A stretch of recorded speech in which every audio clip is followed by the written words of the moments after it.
Recorded live. Hello, everybody, and welcome to the Genesis Science Fiction Radio Show, a service of the BlackScienceFictionSociety.com website. This is a pre-recorded edition of the March 20th show, and we're pre-recording it to accommodate our guest who obviously, unlike me, has really cool things to do on a Friday night. So already I'm a little jealous. Tonight's special guest is Chyna Mccoy, who has a pretty nice list of accomplishments to his name. I think the thing that Jarvis told me about that I know most about you is, the kind of stunt work you've done in some of the projects associated with film. But I would like to welcome you to the show, and I'm very happy that you could make it. Thank you. Glad to be here. Thanks to Jarvis. Made me stop my beautiful, lovely Friday, which I was doing nothing at all. Well, that's good. And where are you coming to us from right now? Sunny California. It's very beautiful out today, actually. Yeah, so, everybody knows me. They know, that I'm stuck here in Chicago. It's about 44 degrees here. What part of California are you in? Are you near the L.A. area or what? L.A. Okay. And if you were to describe yourself, the short version of everything that you do, how would you describe, you personally? Because we know that you've got a lot of accomplishments, and we know that you have a lot of plans for the future. But what would people most know you for at this point in your career? Mild-mannered, humbled, and the guy who actually did all the action and fighting and stunt work on The Matrix and Matrix Reloaded. Very cool. And so, I'm sorry, go ahead. No, it just seems like everywhere I go, they go, hey, there's Chyna from The Matrix. Okay, and how, well, you know what, we might as well just jump right in. Tell us a little bit about how you got that gig, because I'm sure people would want to know. Now, that's an interesting story, because nobody actually knows the real story how I got on The Matrix. When I got to California in 95, one of my specialties that I love to do is hang out on the beach. That's all I did, 24/7, hang out on the beach. I love flipping in the sand and doing flips on the grass and climbing the bars and doing the gymnastic poles and working out in the weight pit, which was a big thing back then, to go down to Venice and work out at Muscle Beach. Sure. So while I was working out there one day, a guy came up to me and he befriended me and we became friends. And sometime during that time, he came to me one day while I was flipping and said, hey, Chyna, I have a friend who's ready to shoot a movie, and I wanted to know if you wanted to try out for it. And I was like, yeah, why not? I'm not doing nothing but flipping. You know what I mean? He said, all right, well, we'll go up there in the morning. So morning came. I was on the beach as usual doing my flips. He showed up. He goes, all right, you ready? Let's go. Because we're going to go up to this place called Burbank. So, I'm new, so I don't really know any of the areas. Yeah. So I'm like, okay, well, I'm good. Let's go. And we headed up to Burbank, and we went into this huge warehouse, and there was Keanu Reeves, Lawrence Fishburne, Trinity, Carrie-Ann Moss, Hugo Weaving, Wu Ping from Hong Kong. So a lot of people there. And it was interesting because I had just talked to Lawrence Fishburne 1 week prior to seeing him at the warehouse, because down on Venice Beach there's this cafe called Sidewalk Cafe, and everybody goes there to eat. It's a nice place. So it was just funny seeing him there again. And I got to meet Wu Ping, and I instantly knew who he was, because I grew up in Hong Kong cinema and Japanese anime, and so I instantly knew all his movies. And I was like, hey, man, that's Wu Ping. He's like, yeah, well, these are my friends. I'm like, so what's it about? So they heard me say that, and then they went on to explain what it was about. So it's like, okay, so Wu Ping wants you to do a couple of fights, you practice kicks and whatever you do. The stuff you do on the beach, man, the stuff you do on the beach. So I'm like, I can do that. And I did the audition, and Wu Ping was like, perfect, that's what we want. And in less than a week after that, I was on a plane to Australia. And so, I mean, it was just that easy for you. Yeah, I can say it was that easy.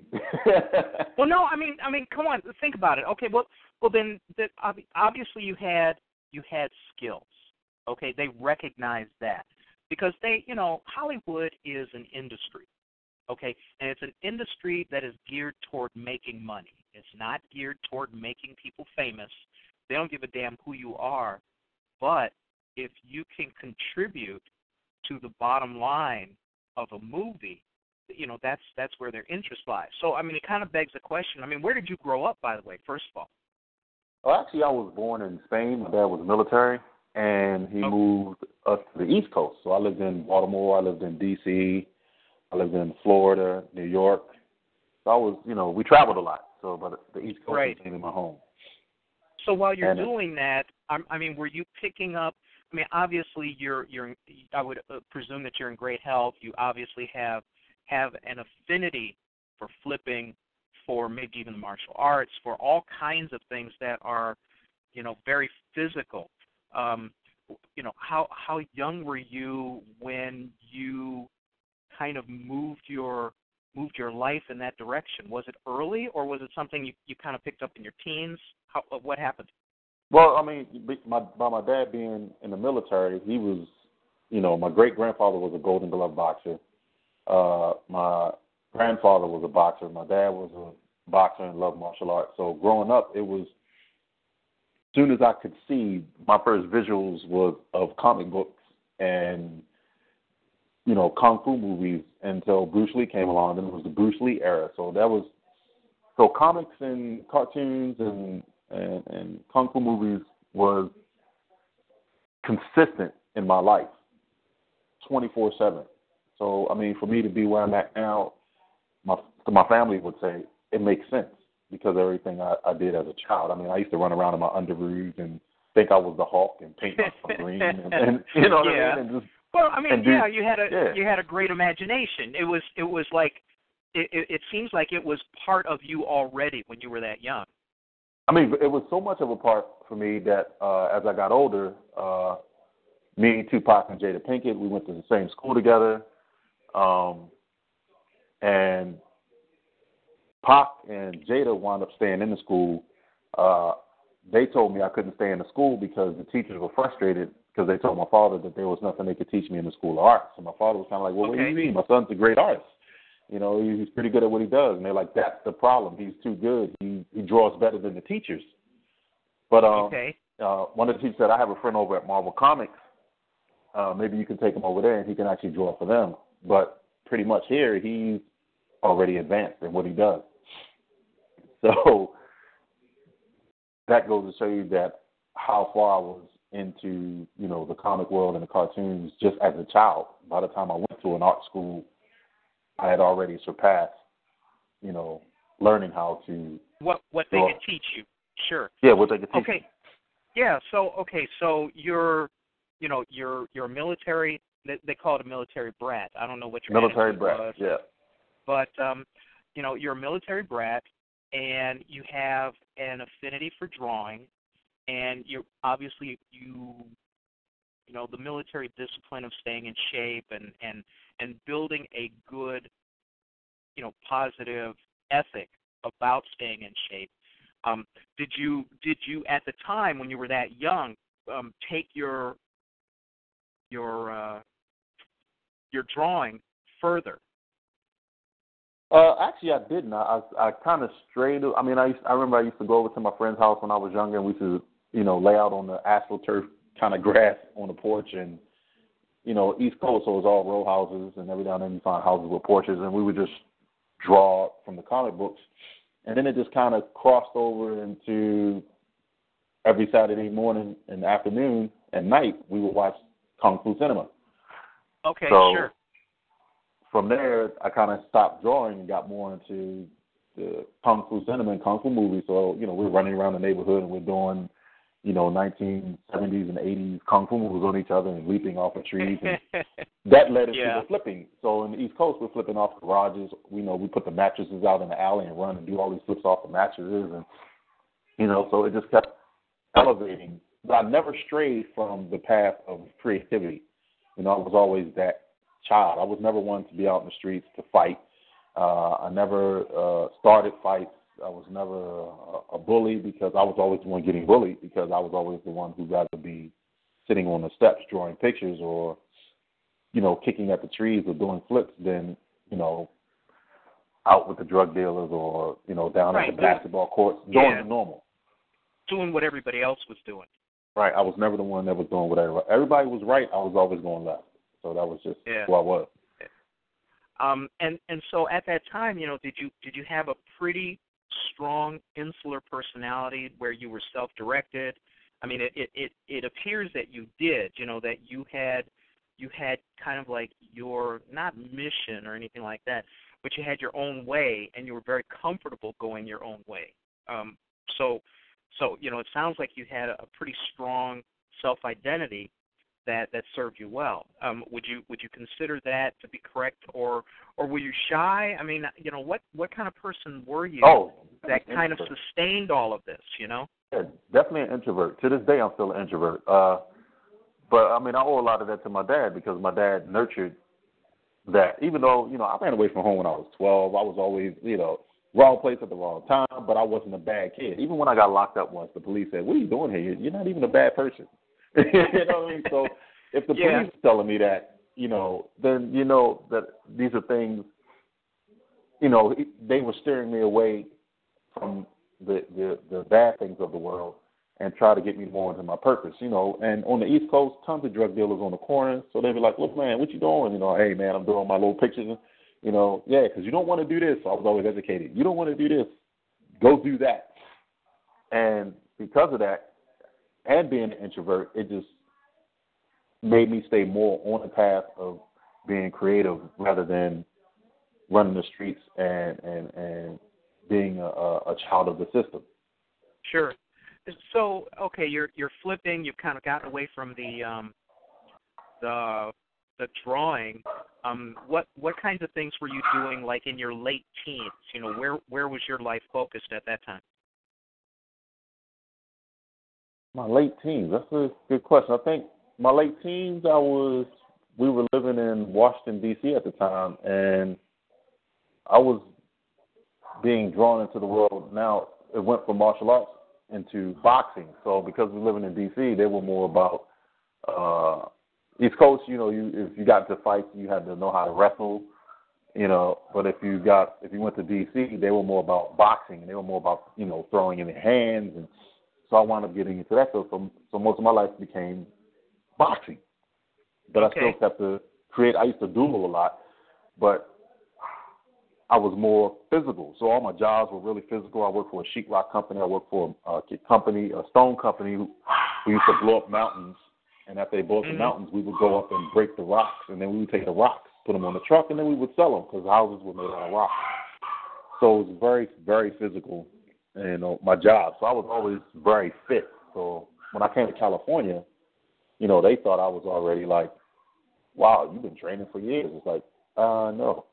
I've just been carrying sheetrock and slinging sledgehammers and construction. So. Right. Well, I mean, how old were you? Yeah, no. How old were you when you got to California? I was about 25. 25 when I decided to go on my mission. That's a good age, And then what kind of jobs did you get in California? Because you weren't just on the beach one day and then, doing choreography, fight choreography or whatever for the Matrix the next day. I mean, what kind of, pretty much I was. I mean, pretty much seriously? It went just like that. When I first arrived to California, I wound up going to Muscle Beach, and then I wound up getting gigs as a lot of people come up and be like, "Hey man, I'm doing this magazine, you want to model for it." And my first gig was a model for a health and fitness magazine. And on the I still have the paper. The paper that I got on the front of the magazine. And on the front of the magazine, you can literally see I got off the bus. I mean, I got on some jeans, some boots, my hair is messed up, and my duffel bag is sitting off on the side next to me. Right. And I'm posing with two girls on each side of me, and they're like, "Man, your body's great, would you do this? And I'm like, and that was my very first off the bus onto Muscle Beach, right into a photo shoot. And I didn't know what a photo shoot was. Right. It was my first experience as doing something of that cool. caliber. Yeah, and it was like that. The new boy in town. Yeah, and so every day it was I did CD covers for Italian record labels, and I was just doing a lot of things until a movie called Low Down Dirty Shame came to town and came to. I remember that. Yeah. Well, the funny story behind that one is it was my first time seeing Keenan Ivory Wayans, because I remember seeing him from the East Coast, but I didn't know he was a star of that particular film at the time. And when they came there, I was staying on the beach 24 hours. I pretty much lived on the beach. That was just my life. And I wound up getting a job at craft service, and I wound up meeting Keenan. And he said, "Man, I love your look." And I said, "Yeah, I came here to do movies, so I want to be in your movie." In the 80s, said, "Well, you have to have a casting agent." I'm like, "Well, what's a casting agent?" "Well, I need a casting agent. I'm right here." And Keenan's laughing. He goes, "Well, because there's procedures." I said, "Procedures to be in the movie? The movie, you're shooting a movie. I'm standing here. There's the procedure." So they were like, "Where are you from?" Like, nobody here does that. I'd be like, "Well, I'm not from here." You know what I mean? So I'm raw right off the train, and this is my direction. And Keenan was really good about that whole situation and trying to get me into the film. And he actually wound up writing a part for me, and I wound up getting another gig. And I couldn't do Low Down Dirty Shame because I wound up getting another movie gig outside of that. And then later on, I found that Keenan was looking for me. And as time went on, Keenan had his own show, if y'all remember the Keenan Ivory Wayans show. Sure. So you can actually probably find it on YouTube, and he actually got me on that show, and then you actually get to see me on there doing what I did on the beach. So it kind of went full circle. Well, and it's it's that kind of Cinderella story that everybody would love to have about them as well, and you had a combination of obviously a good personal ethic when you had arrived in L.A. and you had the luck of the draw to run into the right people, but on top of that, what a lot of people don't realize is that even though you have all of that luck going for you, you still have to deliver. You have to be in shape. You have to show up on time. You have to do all the things that people want to sometimes minimize, but those are the things that actually get you and keep you working. Because when people know that you've got a good work ethic, when people know that you show up on time, when people know that, if you have lines, you know your lines, that's a big damn deal. And not a lot of people are like that, which is why we have such a small pool of returning actors for various projects. So once you got in with Keenan, you did a couple things. You did the Matrix. Tell us a little bit about what you did in the Matrix, because obviously excuse me, being the Genesis Science Fiction Radio show, everybody is has experience and has knowledge of the Matrix. It was a pretty I would say it was a new film form, a new art form, and it was pretty exciting for people to see. What was your role in that production? Well, before I get to that, I just want to say real quick that before I got on the Matrix, it took many years to realize this, but I guess it was never. I don't think I was in the right place at the right time when I got the Matrix. I think, and I really don't believe that there's a right place in the right time. But I believe you put yourself in the right place for the right time. And I think if I'd have never left when I did, when I decided the bug has bit me to be an actor and I'm going to go to California and be a star, when it bit me when it did, I put myself in that place to be in that position to get that opportunity. I don't want to diminish your plan for yourself at all. But, No, I was just elaborating on that because you made me realize a good point when you were saying. I was like, wow, actually, I kind of people, they always think, oh, I need to be in the right place in order to make it. But you actually gotta do the legwork, like you did for the radio show. I do for acting and or art, whatever we do, we got to put ourselves there. And so, when I did the Matrix, and that's a funny story, I didn't go there with the idea of doing stunts. I went there because I was good at kicking and flipping and fighting. Like, I love to do kicks and drop kicks and, run off a building and do a flying kick in the air like, Bruce Lee, and that's what I'm coming here for, and that's what I'm here for. But, so when I was on the set is when they said, and to be honest with you, this is how I actually got the job. Okay, go ahead, tell us. When I was auditioning for it, whatever they told me to do, I didn't fight them on it. However they told me to do, I didn't try to explain it. Well, I'm trying to do this. You know what I mean? I didn't give them reasons. And I later found out that the reason why there weren't any stuntmen on The Matrix is because everybody that they did audition before me were doing that. They were saying, oh, yeah, I've been kicking for 20 years. Or, yeah, well, actually, if I throw the punch more this way, it'd probably be more effective. And that's something that I wasn't doing. Yeah, almost. It was something that I wasn't doing. You know what I mean? I was just like, okay. And for me, I was learning as they were showing me. So I never tried to seem like I was more knowledgeable than they were at what they did. And that was one of the big things that Wu Ping stated later that he appreciated about me, which is why he picked me for the part. I was like, wow, I could have just said one thing and ruined that whole situation. No, I understand that. I understand that, very, very well. And if you indulge me for a second, I have the same circumstance. My square job, my day job is in information technologies.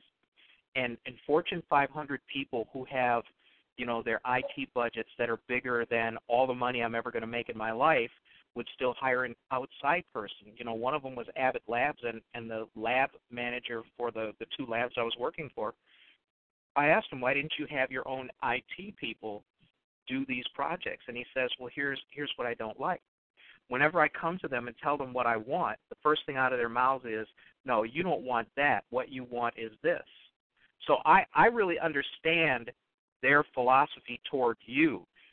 They have their vision, they have their view, they have their process, and you just came in and you said, okay, this is your process, let me deliver. And a lot of people don't realize that. A lot of people think that they have to inject their personality, and sometimes, like you said, it's the worst possible thing that they can do. Agreed. So they appreciated your and what a lot of people don't realize is that is professionalism. Do your damn job and keep your mouth shut. Exactly. And so, I think that's a very useful thing for you to tell with people and to emphasize, because everybody's got an opinion. It's like that anatomical part of your body. Everybody's got one. But if you're not paying the bills, sometimes you just have to shut the hell up and do what you're supposed to do. Otherwise, they can always find somebody else. That's the other thing that I realized, that nobody is, or very seldom is somebody irreplaceable. So you delivered. And when you delivered, what was it exactly that they wanted out of you? They wanted the certain choreography. They wanted the certain things that you did. And the other part of your ethic is you were able to deliver, correct? Yes, and not only was I able to deliver, I was able to actually inject my own opinion, and the way I was, and when I was the time for me to do that, guess how I did it? I said, well, if you want, I can do it this way.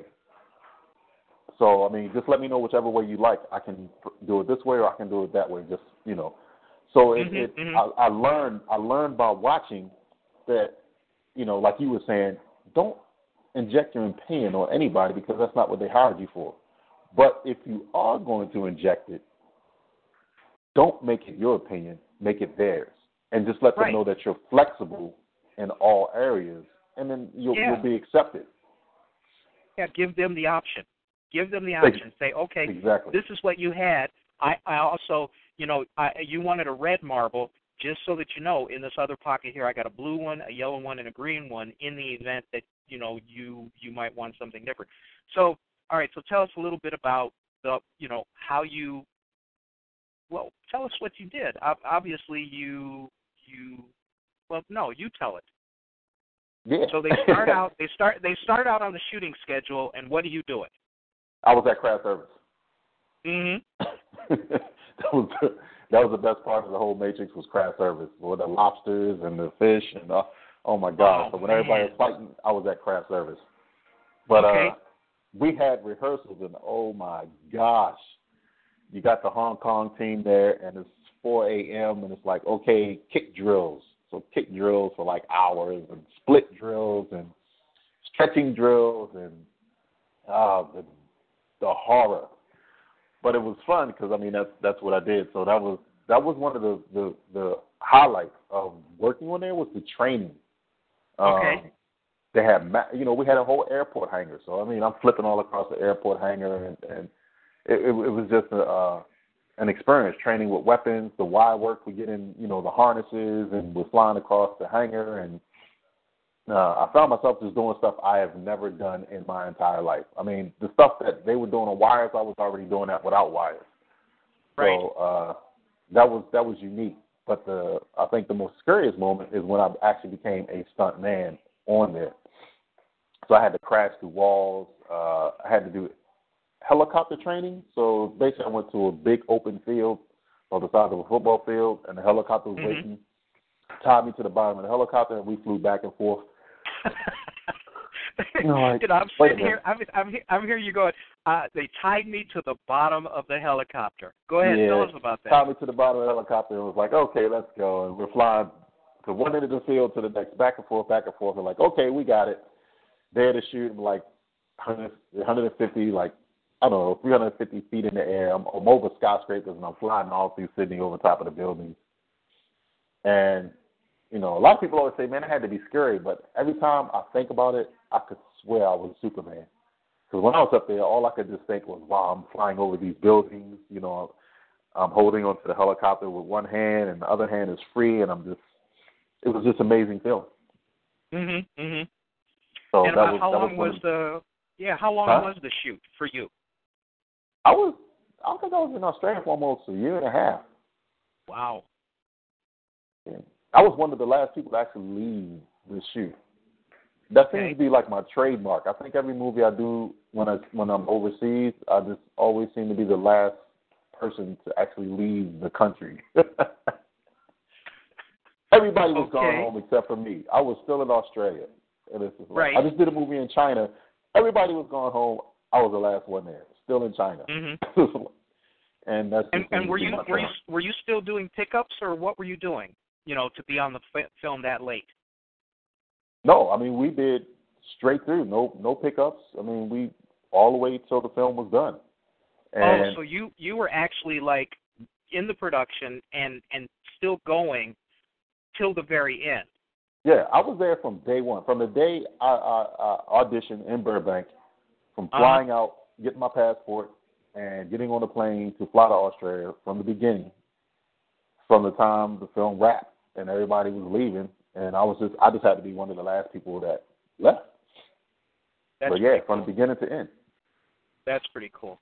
And so after this experience, what kinds of things came your way? Did this open doors for you? Not at first, because after I got back, you got to think the movie wasn't in the can. Right, they were still cutting it and stuff like that. Yeah, so I was just doing little side stuff, fighting on little independent movies and things like that. And then when The Matrix came out, then it was like, that was you? Oh my gosh! And then the word kind of got around, and then I actually got a call to. Now back then, during my era, you couldn't be a stuntman and an actor.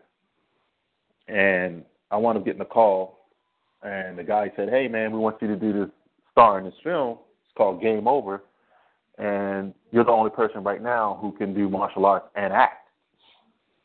And I was like, I'll do it, like that's something I always wanted to do.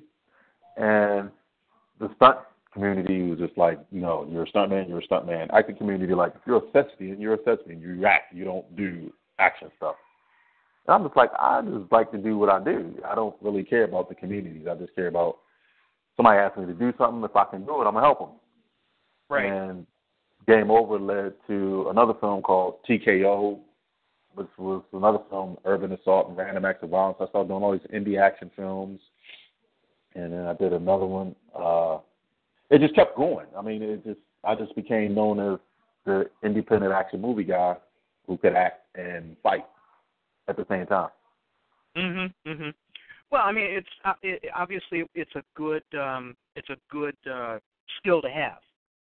Yes. I had somebody here was shooting a fairly expensive fan fiction film for Power Rangers. I think it was Power Rangers.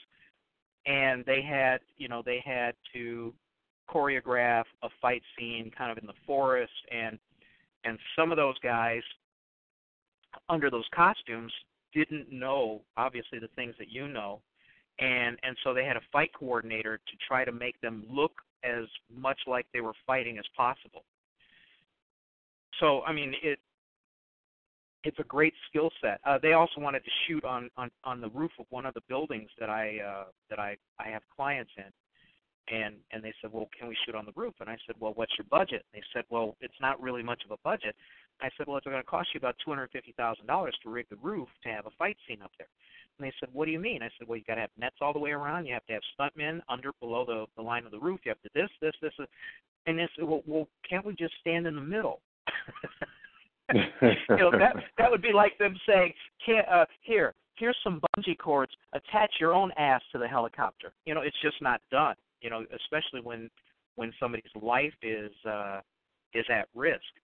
The other thing that, so you do those independent movies, and then all of a sudden your name kind of gets out there with The Matrix. What did you see in terms of how people behave towards you in Hollywood?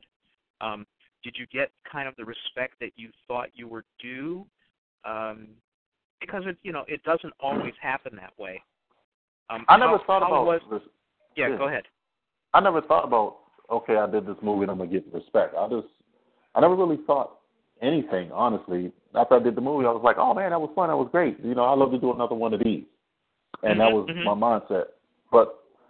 And it was a 50-50. Like, it didn't go well with the stunt community, so I was always fighting with them, and a social death is always a bad death, so it was always a deliverance of a social death, and you don't want to work with Chyna, and there were others like, oh man, China's the greatest thing since French toast and Swiss cheese.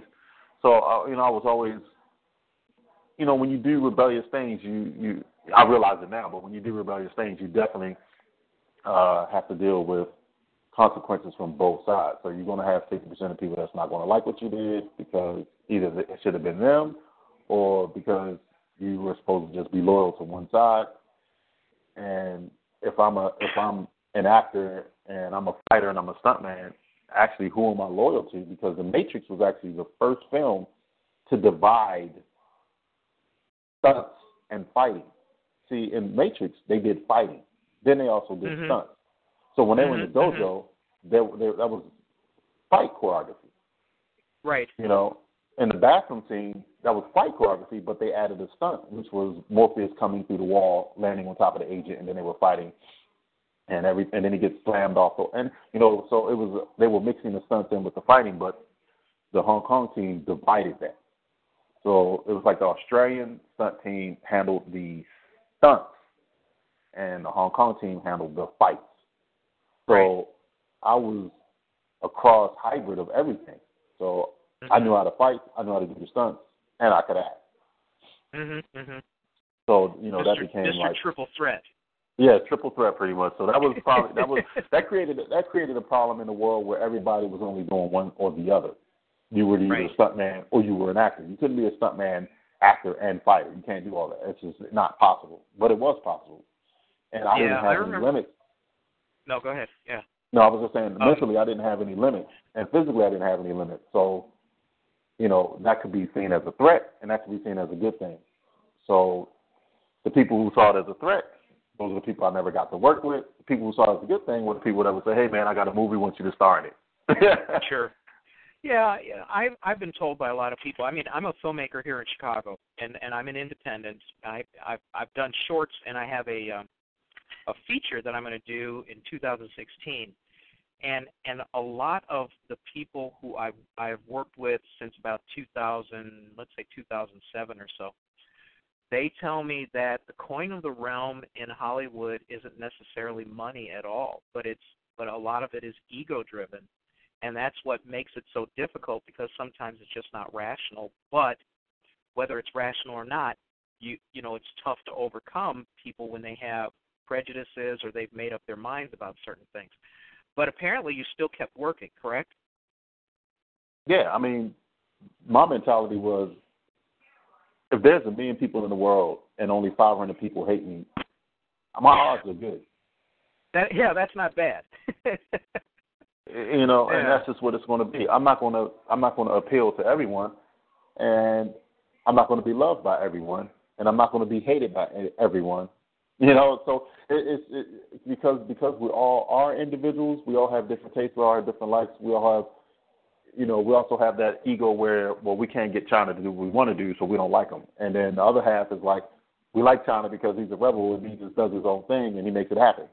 You know, so it'll always be that we can't please everybody, but it still works for me. I still do films. Like I said, I just, you know, went to China. I did a movie in China with Tiger Chen, who starred in The Man of Tai Chi, and I played the bad guy in that one. And then I'm back to China. I did a 30-episodic TV show with the same Hong Kong people, you know, that did The Matrix.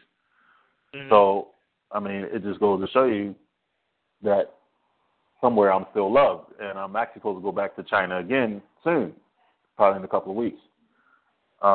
But in the meantime, all that time during that period, I was working on my character, Bane. I was creating my own, you know, I had foresight. So I was like, I'm going to create a superhero. There's something I want to do.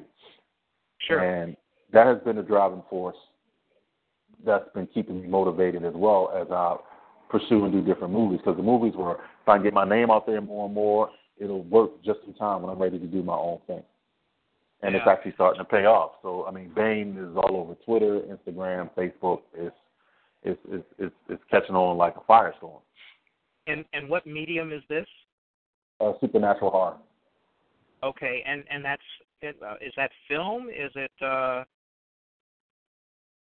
It's everything. Bane is video games, comic books. It'll be a feature film. So it's a multimedia universe. Oh yes. That's the way I designed it. So you can, you know, very cool. Eventually you can get a graphic novel. You can get your comic book. Bane is a hybrid. I created him actually during the 90s. I didn't really push him till like 2000, but he was a hybrid. He was the first werewolf and vampire created in that world, and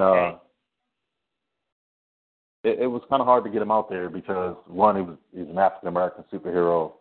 You know, he wore all white. He carried 2 battle axes with him, and he battled the creatures of legend. He destroyed vampires and werewolves. So it was really hard to get him out there because, you know, when I was having meetings with studios, they didn't really get the whole vampire werewolf thing. They were always like vampire. Where that's no such thing. That's weird. You know, people won't accept that. Yeah. And so it was either had to be human and werewolf or human and vampire. So I always had that fight every time I went to meetings with them about Bane. I went to Showtime and pitched it to them, and they loved it, but they were waiting for HBO, you know, to see what they were going to do. And then HBO wound up doing this show called True Blood, which wiped Showtime off the map. And I told them, hey, I told you shouldn't have waited for them. We had this right here. Because remember Buffy the Vampire Hunter? Absolutely, sure. Right. That had just wrapped like its 100th episode, and I came right in the door with Bane. So, you know, I was really so far ahead of the game at that time. I went to a few, you know, studios. Warner Brothers had it. But, I guess it just wasn't time for Bane, which is good because now I look at how much more I cultivated the character. And now it's good that people are talking about more about diverse characters, which is it's funny because we've always had diverse characters, but right now people only know Blade. So it saddens my heart that every time you think, oh, supernatural vampire or werewolf, you think Blade. And it's like we have so many more characters than Blade. Like, you know, people need to see that we do.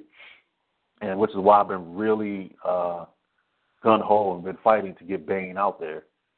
I would like to talk to you a little bit about that because just a little bit earlier, I was in chat at blacksciencefictionsociety.com, and there's the constant drone of we have to make our own entertainment and stop relying on and being upset with mainstream Hollywood not portraying us in a positive light, not portraying us in a realistic light.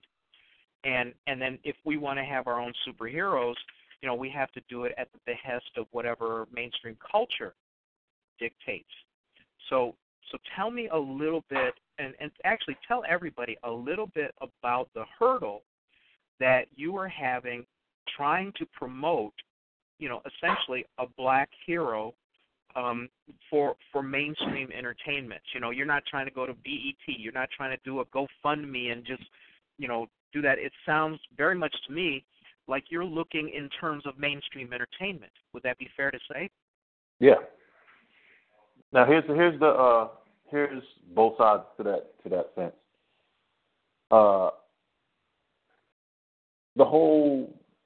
The one thing I hate hearing is like we all should do our own thing. We have been doing our own thing. We've always been doing our own thing. People are not just, oh, guess what, I'm just going to do my own thing right now, and they just come up with characters. No, there are people who've been out, like, for instance, and when I was doing extra work at the time, Kevin Grievous was doing Underworld, right? He had an idea I remember him talking about it on set, remember, because Kevin Grievous did The Mask, he got the real deep voice like that. You know, Kevin talked about that. Okay, yeah. Right, that's Kevin. Kevin, you know, he was always like the big guy, and he would go after Jim Carrey, and he's done so much stuff.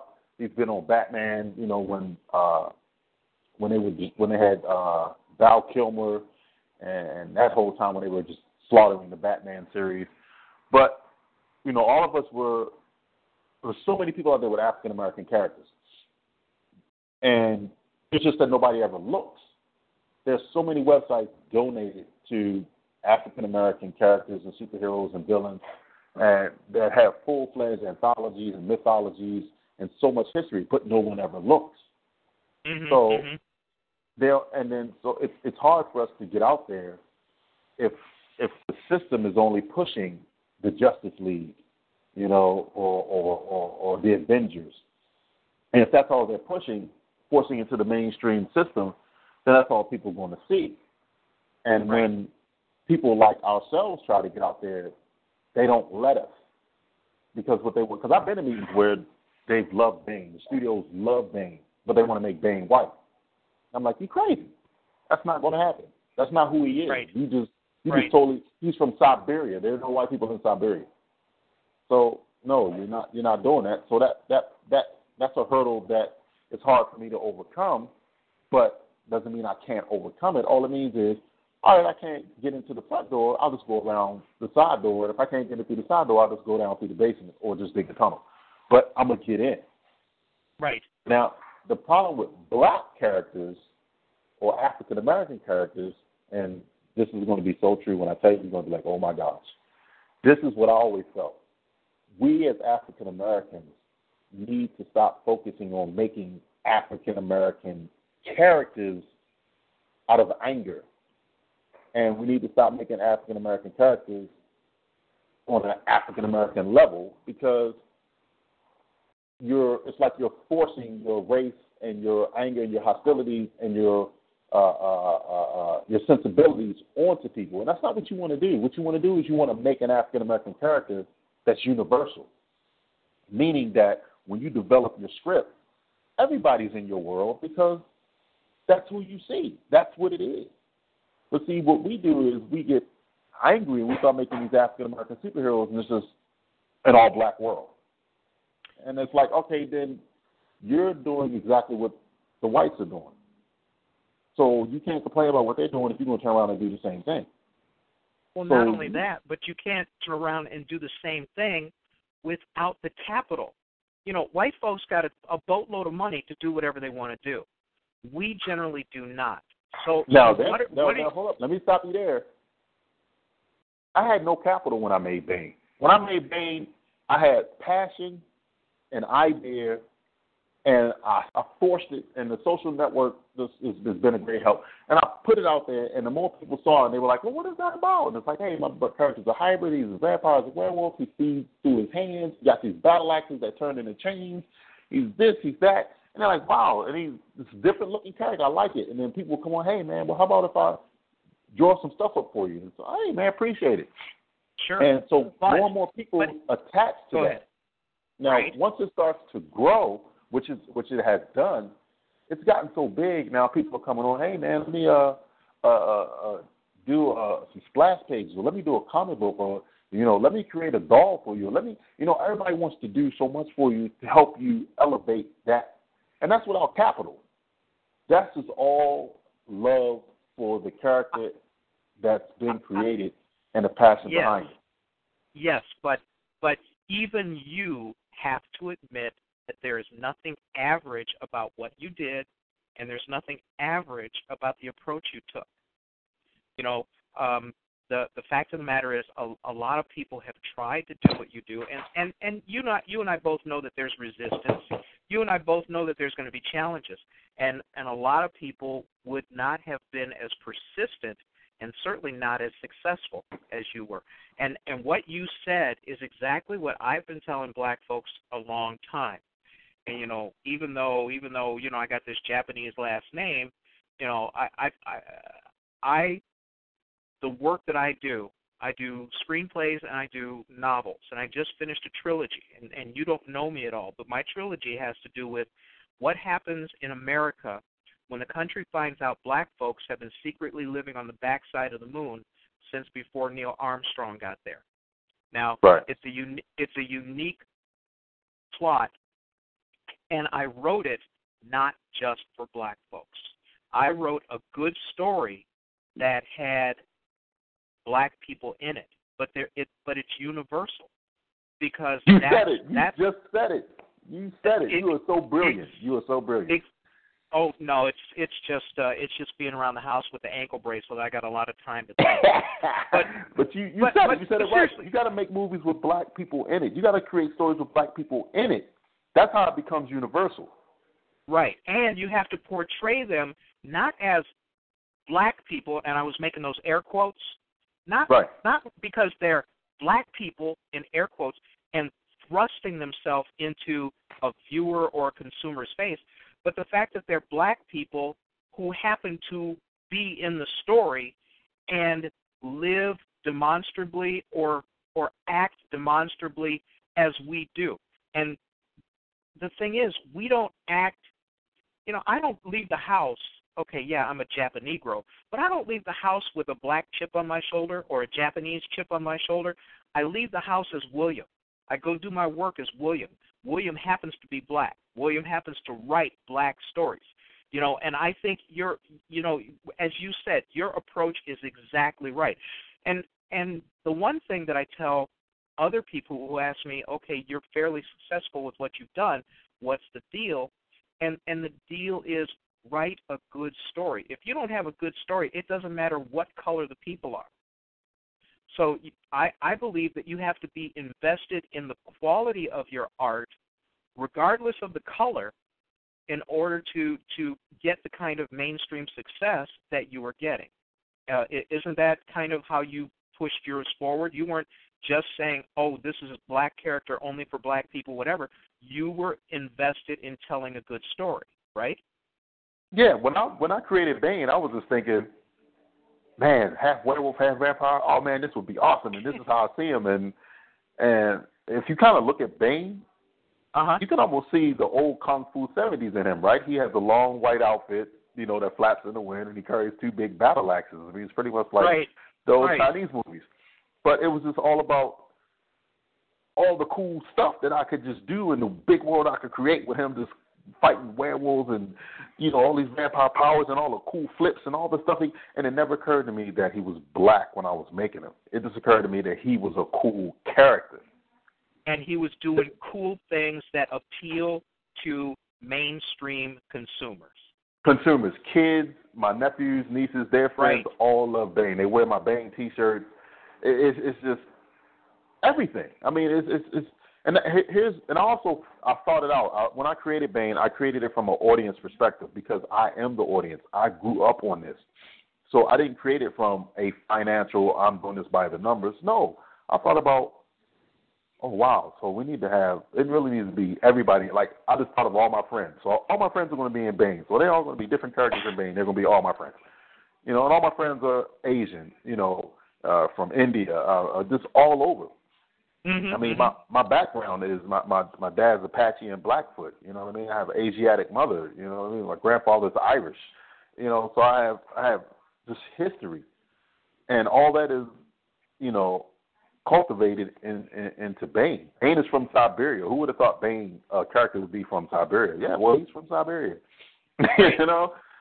So it just the mindset is we have to stop with first pay attention to mainstream. And I just want to say this real quick.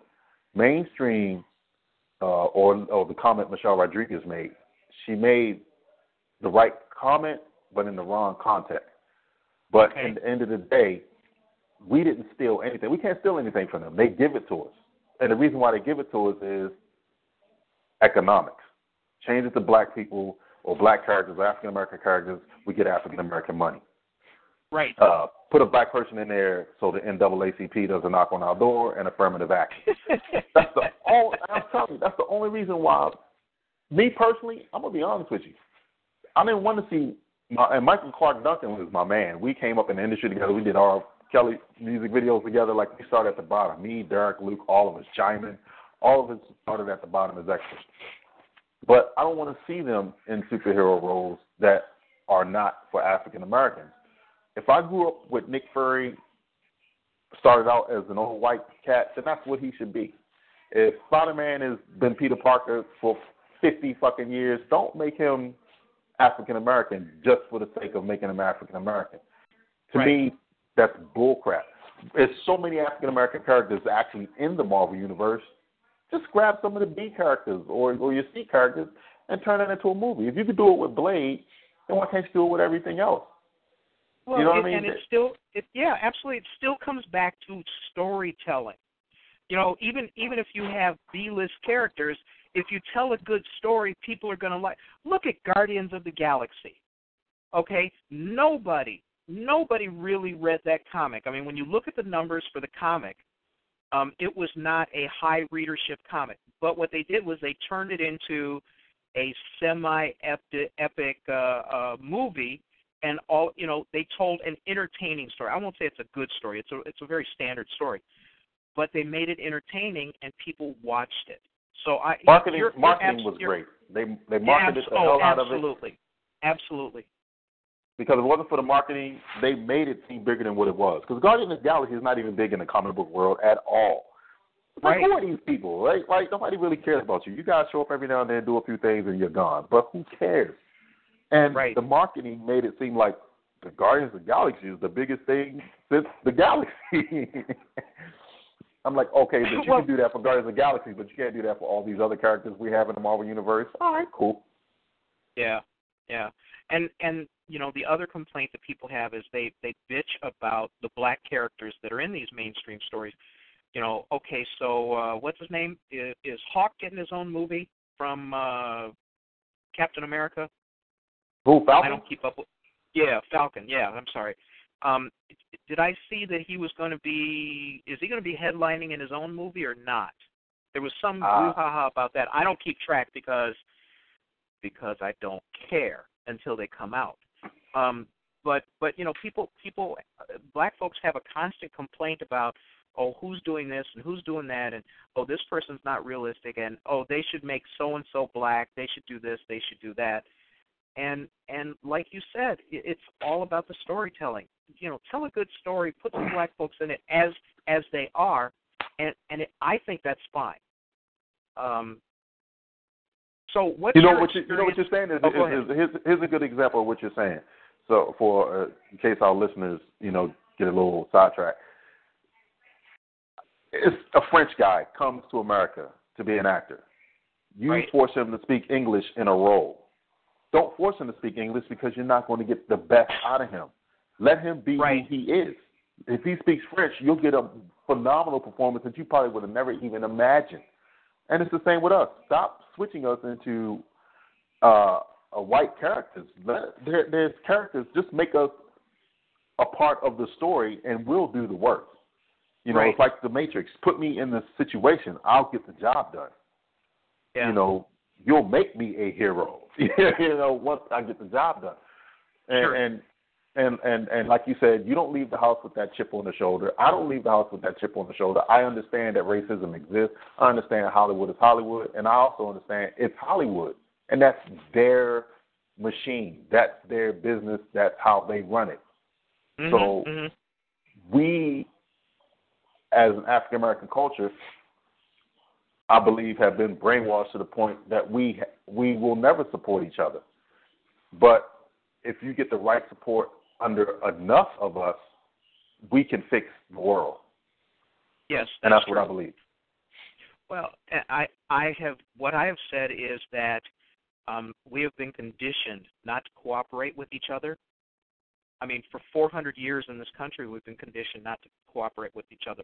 We don't see black firms merge. We don't see black filmmakers come together to do a $100 million movie because none of them are ever going to get $100 million on their own. Spike Lee will never do a $100 million movie. Maybe Tyler Perry will because he's got his own studio and he might be able to self-fund. But, if we're going to do these big epic movies, tell a good story, try to get some mainstream money. I was disappointed that George Lucas could not get funding for Red Tails, and I don't know if it was kind of a weak script. Well, what do you mean you weren't disappointed? I wasn't disappointed. Yes, because it just showed me that, and before George Lucas even before we even knew he tried to get money and got turned down, this was amazing. Like, as soon as I found out George Lucas is doing Red Tails, I automatically knew that even if I'm gonna try to give Hollywood the benefit of the doubt and just give them a little bit of props that they'll make this happen, but I'm pretty sure that if there's no white caster there, we won't get jack. And sure enough, after George Lucas went and he threw down with the studios and it finally came out, George Lucas has the studio for money, and they said if you don't put no white people in it, it's not going to do well. I was like, see, even when I try to give Hollywood the benefit of the doubt, they never fail. You know what I mean? So it's like, they always live down to your expectations. Right, exactly. So that's why I was not disappointed. I was like, come on. It's an all-black film about them telling a story that they didn't want to tell. They didn't want the world to see that it was actually black airmen that handled business. They don't want the world to know that. No, and you know what? People say, well, that's Hollywood, but I think that's indicative of larger culture. You look at all of these white legislatures and school boards across the South who are trying to erase slavery from the textbooks, trying to erase the fact that they dropped nuclear weapons on my relatives in Japan. They're trying to erase the fact that they, whatever is uncomfortable, they don't want to deal with it. They want to pretend it never happened. That's called accountability. Yeah, right. Exactly. All right, so hang on a second. You're listening to the Genesis Science Fiction Radio Show, a service of the BlackScienceFictionSociety.com website. And if you haven't logged on and checked out the content there is some of the most creative content there. Let's see, what I coined the phrase, the vanguard of a new millennium in science fiction, fantasy, and horror. A lot of the people there who have contributed are, as you would say, Chyna, they have great entertainment which could be fully mainstream if somebody could discover them. So everybody check that out, log on, tell your friends, what have you. One of the things that I'm curious about from your perspective is, now you've gone into this, I'm not going to call it multimedia because, of course, the buzzword today is you've got this transmedia universe that you've put together, and it is obviously starting to pick up some steam. What do you see as kind of like the driving force? Is it really the popularity of what you've put together that's kind of pulling these people together to want to help not only create this universe but move it forward? Or is it, they have to be invested creatively, but are a lot of these people seeing that this may be, to use the same word, the vanguard of where a certain amount of money may be going in entertainment in the near future, and so they're kind of glomming on, trying to get in on the ground floor? What are you seeing as the prime motivator for the majority of the people who are helping you move this entire transmedia universe forward? So far, everybody who's come on board to help with Bane has never asked for a dime. They never asked for a dime. They're always fascinated how I keep consistent content coming out and how I'm always elevating the character and making it visually stimulating and exciting to them. Sure. I think they also see how I'm delivering on the character, because when I didn't just create a character and I'm gonna go, okay, here's a superhero and just here's his bio and then there he is and I'm gonna make a comic book. I use every aspect of Bane. When he first got his axes, he got an emblem, his family emblem that was given to him by his surrogate father. So that emblem, I turned into a belt buckle. I put it on a T-shirt. His axes have designs on the silver axes, and those silver axes, I actually used them on T-shirts and hats and other things, and turned it into casual wear, so people can visually see, like, wow, Bane is so much more than just this guy who can just slash werewolves.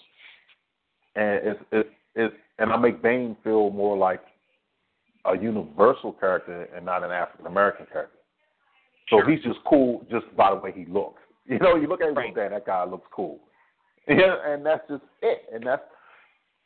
And there's nothing more. And my passion behind him is universal. It's not for self. It's not because, well, I'm going to kick the hell out of Marvel, in DC. I don't care about Marvel and DC.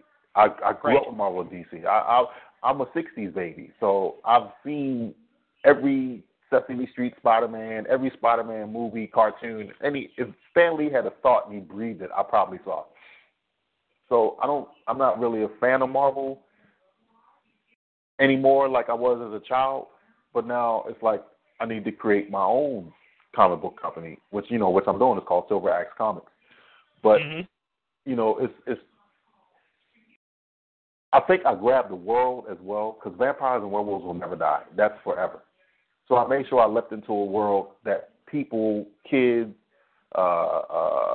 adults, young teens, young adults, they all love the supernatural. You cannot go wrong with that. But you have to learn how to give it to them. If you know how to give it to them, they'll love it. So if you could take all the cool Matrix stuff or the Avengers stuff that they do today and all the fancy and put that in this kind of movie, what do you think it's going to do at the box office? It's going to be amazing. Because that's what they want to see. They want to see somebody who can fly around. They want to see somebody who can throw a car through a building and throw his axe at high speed and cut a werewolf in half. And then they want to see all this flying martial art kicking. They want to see all that, so you give it to them. If you give people what they ask for, you cannot go wrong. But if you go in there with I'm going to give you what I want you to have, you're going to have issues. So that's the thing. There are a lot of black artists out there who do not, they don't care about the audience's perspective. I've had people say directly to me, I don't care what other people think. I'm just going to write what I want to write. And I made the mistake of saying to somebody, well, then how are you going to, I hope you enjoy your diary, And that's what it is. That's not a mistake what you said. That's the truth. Like it's how can I say it? It's just like real life. You don't want to force your religion and your beliefs and your sensibilities on the other people. You can introduce them to other people, but never force. So, like, Bane is not forced on anybody. I create Bane, like I said, when the first thing I said to you was what? The audience perspective. I see it from them. If I don't like it, and I've sat in the movie theater with audiences and booed like they booed and hissed and cheered at the same time they cheered, so I know what they like because I'm them. Sure. I am them. I walk in their shoes because I am them. So if I make something, I'm making something for them, not for me. Right. So every time they say something, I'm concerned. Okay. Yeah, and those criticisms that black folks lay on black creatives, like, well, why are you writing for the mainstream? Why don't you focus on just black folks? And my answer to that is, what I'm doing is an entrepreneurial business. My writing is an entrepreneurial business. And if I want to make money with my entrepreneurial business, I am not going to just sell what it is that I'm selling to left-handed piano tuners. Okay? I'm going to want to sell to the widest possible market that I can get so that as many people see it as possible. And some people just don't get that. They're so, I don't know what to say, man. Sometimes I just have to turn my back and go, well, good luck with that. Well, they need to understand that as creative artists, this is just for me telling everybody out there in the world. Sure. The fact that I said this is me telling everybody out in the world goes to show you that we live in a world. So right. I don't want to create a character that's going to be only for a small percentage of the population. So whether I make a character and I only made an Asian character that's only for the Asian population, why would I do that when there's an entire world that one day I may travel to? I may travel to India, and the people from India be like, well, what is this Asian character? You know what I mean? And you cut yourself off. Don't ever cut yourself off from the world. Once you say, I'm going to make a black character for black people, you have just put a nail in your coffin. You have cut yourself off. Yeah, what you said is, I'm going to do something that can only be appreciated by 12% of the people in my own country. Agreed. And I don't get it. And that's not the direction. Go ahead. Yeah.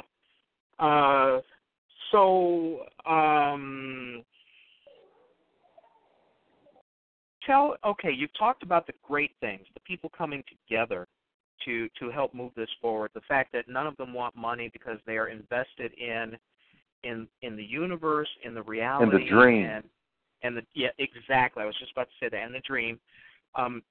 Let us know about, have you experienced any setbacks, no matter how minor, or have you maybe gone up a path that you decided was not going to be fruitful and had to reevaluate?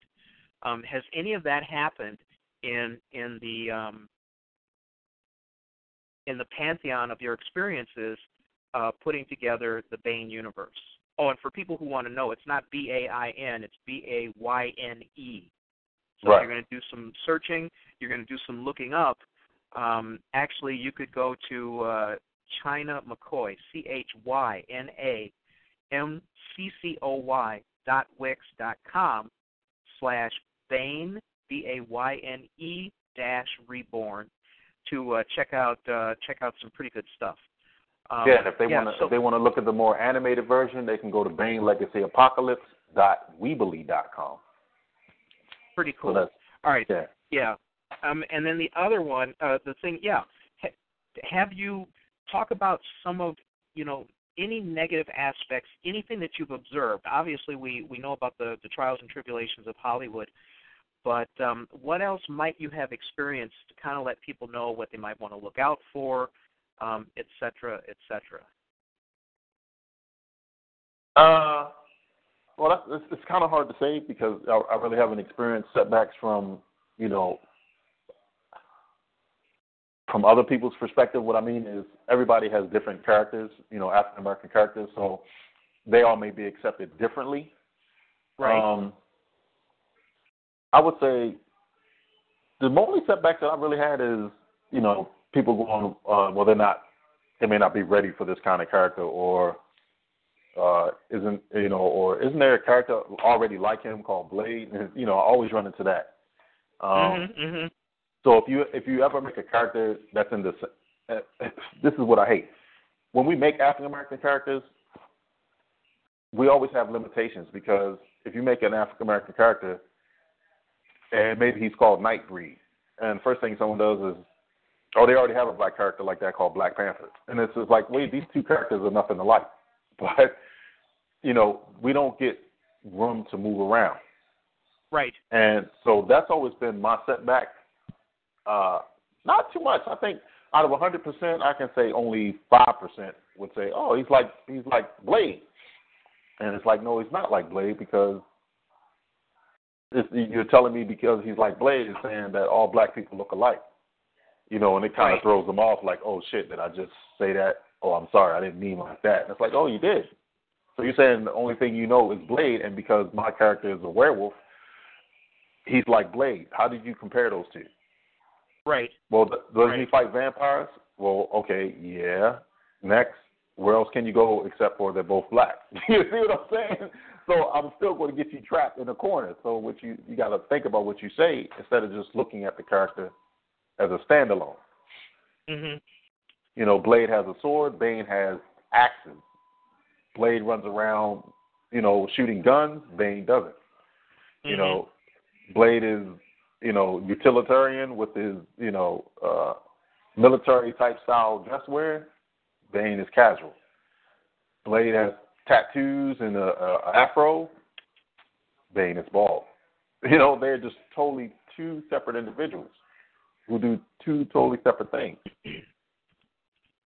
Yeah, so a lot of people get stuck with that whole log line mentality. When they go, oh, it's like Ricky and Lucy, but only in Lusitania. When they try to reduce it down to whatever that one sentence pitch, and you're right. Then you get to blow up their racism about that, because you go, okay, so this is, because of your inability to have more imagination than that, or to accept something that's different rather than automatically pigeonholing it, you don't realize what you've said to me. Right. And you know what? And that's not even and to be honest with you, it's not even a setback. When I think about it, it's actually a blessing, because what that does, it forces me to keep elevating Bane even higher, and it gives me the driving force to go, it doesn't matter what you say, in the end, you're going to be my fan. It doesn't matter what you say, in the end, you're eventually going to like this character. It's going to be one of those characters where, oh, man, I didn't like him at first because I thought he was like this, but wow, this character's awesome. Like, now I have all his toys and comic books and his pictures on my wall. Like, now Bane is the character that everybody draws for free. Because, when you try to get people to do stuff for you, nobody wants to do anything, but yet you'll sit around and draw Marvel and DC all day long for free. But as soon as you say, hey, man, can you draw a character for me? You want to charge me my soul and my kid's soul. Right. And I'm like, I just watched you drop 18 pictures all day of Wolverine and the Hulk. And now you want to charge me like, the same amount of money I would pay for a Rolls Royce? No, I'm not doing that. So Bane is going to become one of those characters that they'll no longer be drawing Wolverine and Hulk. They'll be drawing Bane characters, trying to get people to get commissions off of Bane. And my job would be done, because now I'm helping the world make money. Right. Well, and that's the bottom line, isn't it? Yeah, I'm not in it for self. I'm in it for everyone. So as long as I'm in it for everyone, it gives me that much more passion, because I want to make sure everybody's happy, and I want to make sure everybody loves this, and I want to make sure when the kids go to the Halloween store, they get their little foam rubber axes, and they get to walk around in their little white outfits and cool glasses, and and then adults can wear it to parties and be, like say if they want to go to a Halloween party, they want to be slick and they want to be cool, they can wear the outfit as well in that manner, more on a mature level. So I'm trying to cover all areas. Just out of curiosity, about how long are we looking about the mainstream as much as it is, the mainstream realization of the character? Are we talking a handful of years? That's kind of hard to say. I just had a meeting today with some fellow producers, and they're pretty much tied into a good source and system of actually bringing Bane to life in a feature film. And okay. you know, they're trying to do that like yesterday. So okay. you know, they saw my business plan, and they said how thorough and professional the package was. You know, they seen all my work, and you know, it's like that. What's that? Not the cartoon, but what's that scene in Family Guy when his one side half was drooling, and he went to get some stem cells. He went in and came back out, and they go, "Why is not anyone financing this?" So that's how they look at my project. They say your project is like stem cell research. Like, why is no one financing this? We got to get this out today. Yeah. So you know, and my comic book should be out in June. So we're pushing for June on the comic book. Mm-hmm. Oh, so, and be sure whenever you have a milestone, any kind of milestone, or you're going to do an appearance, drop in at BSFS and put it on the events calendar, because you're in LA. There's a ton of BSFS members in LA. And if you put things on the calendar, if somebody's got nothing to do for a weekend, they go look at the calendar and they see that you've got some things going on, they'll probably show up. So if you would kindly do that, that would help. Well, it helps everybody, because, you know, we all want to have support, you know? Right. And then the other thing, the reason why I was asking was, how soon before you think we're going to see a bunch of Bane folks dressed up, you know, doing cosplay at some of these conventions? Well, you know, I'm trying to. Hey, as soon as the comic book drops, I'm trying to make everything happen like before the year's done. I mean, I'm that passionate about what I'm doing and how much I'm trying to get out. I mean, I was one of the first people who actually cosplayed my own character when I went to the San Diego Comic-Con. They gave me credit for originality, original weapons. And every time they asked, so many people kept saying, "Who are you?" You know, he got these fangs. And I would tell everybody, and they were like, "We never heard of him." And I'm like, "Because he's a new character coming to the world." And I'm at the San Diego Comic-Con. Everybody there is either Aquaman, Superman, Wonder Woman, or some Japanese anime character. And I was the only one there cosplaying my own character. So I thought that was a wonderful thing that I was able to have that title. So now your reception was good. The reception that you got for the character was good. It sounds like. Oh yes, the reception was like, wow, we can't wait to see. You know, and I'm twirling the axes and I'm telling them how the axes work, and you know how the axes come apart to a chain axe, and how the lichen tooth at the bottom shoots out multiple tooth like bullets, and you know, they're just so fascinated. And they'd be like, well, where the axes go? And I told them, you know, I put it on the side of my hips because I had Velcro, so I could Velcro the axes to my hips. And then I would pull my coat over the axes so you couldn't see them.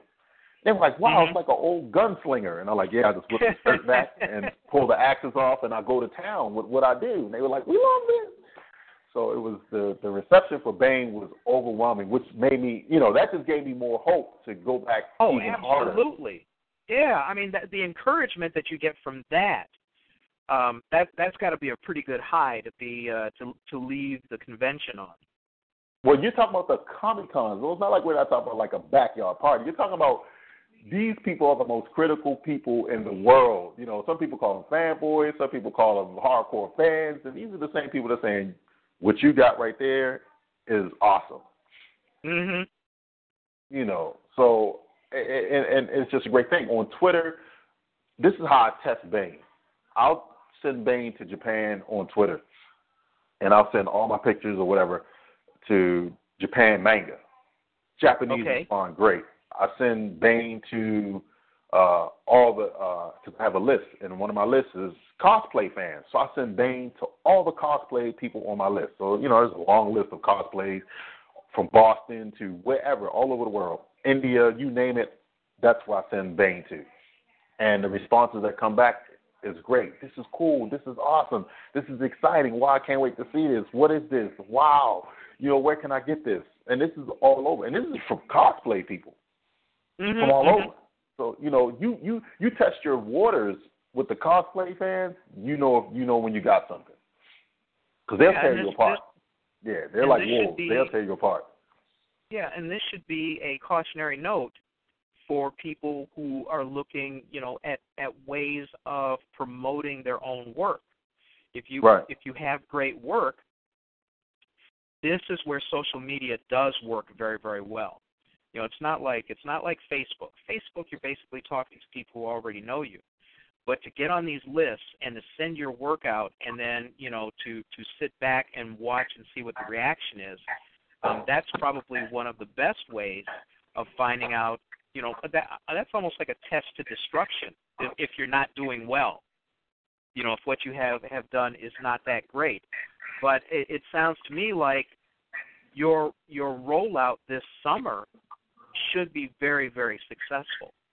Yeah, and you gotta have no fear. Like, I have no fear of taking it to these people. I'm one of those people, like, if you like it or not, I'm still putting it out. So eventually you'll like it or you'll just hate it. But I'm not going to stop the dream. Like, I'm not going to stop all the blood, sweat, and tears I put into this. But I'm not afraid to throw my character into a water with piranhas and sharks. And if they eat it, I'm going to be even more happy. So if piranhas and sharks turn down some food, you should stop. All right, so you've got this creative universe. You're going to be busting out the comic in during the summer. What other transmedia events or transmedia circumstances are you going to be exploiting this year? Honestly, since I created Bane, I've been exploring all of them. I've sent Bane out to Nickelodeon, Cartoon Network, Adult Swim. I hit up all the video game platforms to get a video game made. So, like I said, we're in a process right now of actually developing the final business plan to take in to the video game companies to make Bane a video game. So, Bane is on every platform. I'm even trying to get some artists to draw me up Bane for Nickelodeon because I want to make it. Remember Jackie Chan Great Adventures? I love Jackie Chan Great Adventures. yeah, that was a lot of fun. Right, those were the great Saturday mornings. So it's like I'm even trying to touch back on getting Saturday morning cartoons exciting again. So I'm trying to get artists to come on board and do something for the kids on that level, where it has morals and some sort of, make sure you eat your vegetables at the end of the cartoon and stuff like that. So I'm actually really trying to get Bane on every platform available, whether it's from a lunchbox to a web series to a TV show. It's created to be that way. It's created to be on every platform. Right. And when you talk about a Bane video game, are you talking about a mobile device-based game, a PC-based console? What are you looking at? That whole platform. You can play it on your cell phone, you can play it on the PC, and you can get it for PlayStation. So on every platform.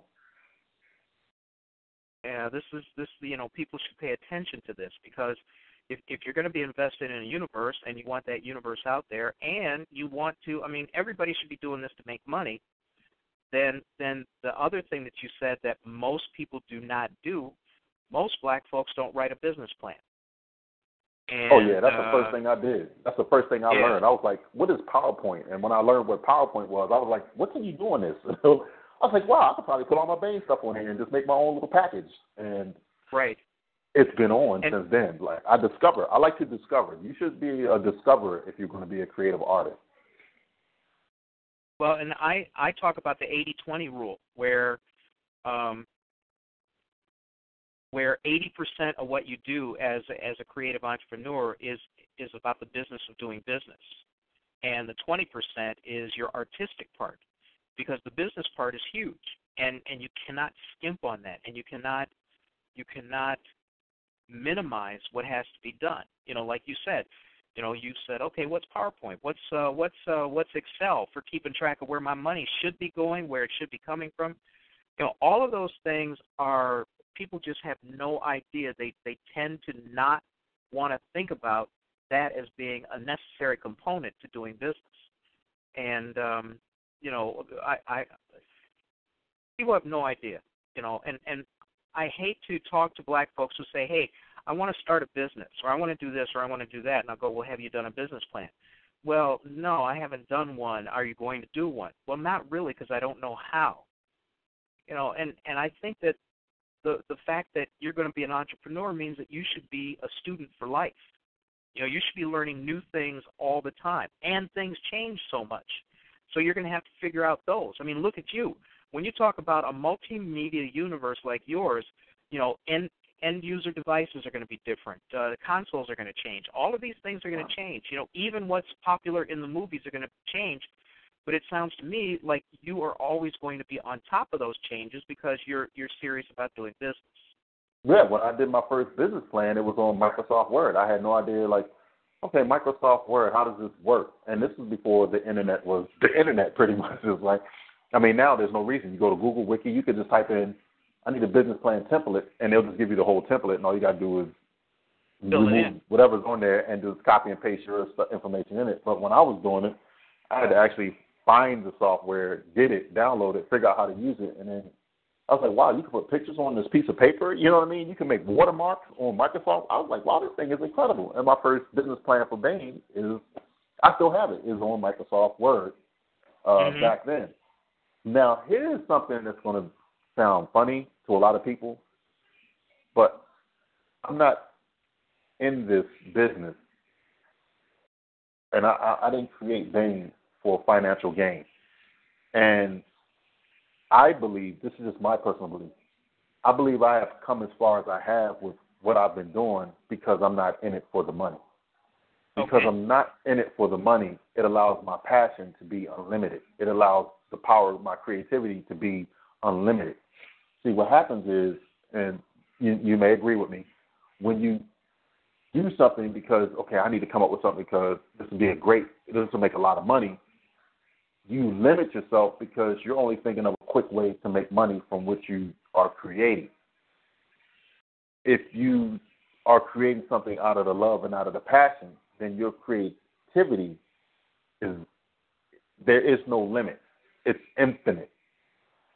But once you put money on, once you do it for money, the sole purpose is money, more than likely you'll probably fail. Because, I can come up with a lot of money schemes just to get money, but in the end, if I'm not passionate about it, I won't even stick with it long enough for it to work. I get what you're saying, and to a large point, I think you're probably right. But sometimes it's not impossible to really want to move forward on your dream, and then figure out how, at least some revenue can come from this. Yeah, but see what you just said? You said, yes. See how it's possible to move forward on your dream, and then see how the revenue, see how you put the money second? No, I agree. No. I agree entirely with you.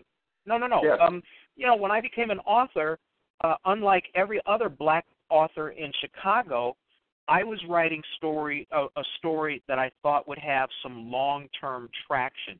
I didn't see it as a get-rich-quick scheme, unlike every other author in Chicago back in the 2000s who said, I'm going to write a book, and then I'm going to get Oprah to put it on her show.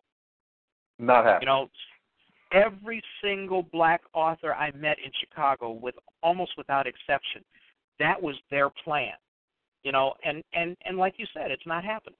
It's if that's your prime motivator, you're absolutely right. You are limiting yourself and limiting your creativity and limiting your scope from the very beginning. And you're doomed to fail. Yeah. So you're doomed to fail. And that's why what Bain has been successful because I never cared about revenue. I cared about creating something for kids, young adults, and adults like myself, something that we could just get into and just have fun. And right. Because of that passion, it has drawn so many great artists and people to it, and it's getting fan bases from artists and writers. I've had people on Twitter who actually write and illustrate for Marvel and DC send me inbox messages of how fantastic and great and epic that character is, far more than what they've seen in a long time. So that's great for me. Like, wow, you took time to tweet me back. Like, should you be illustrating your next book? But they're taking their time out to show Bane love. So I think this character is. No, it definitely sounds like you hit on a creative formula, and the things that I think people should take heart about is you created you're telling a great story about a great character, and it's not like, oh, I'm telling a black story. You're telling an entertaining story, one right. that has universal appeal, and it just so happens that somebody is darker than Harry Belafonte. It's not like you set out, oh, I'm going to create this great black thing. It's circumstance and it's story, and what people tend to lose track of is your story has to be entertaining. Otherwise, what's the point? I don't understand what the point is. Even the people who wrote the Bible knew that in certain circumstances, it has to be entertaining. It has to be something that people are going to want to read or want to talk about. So everyone who wants to tell a story they have to. I don't see how they can avoid it. They have to have the motivation to want to make that story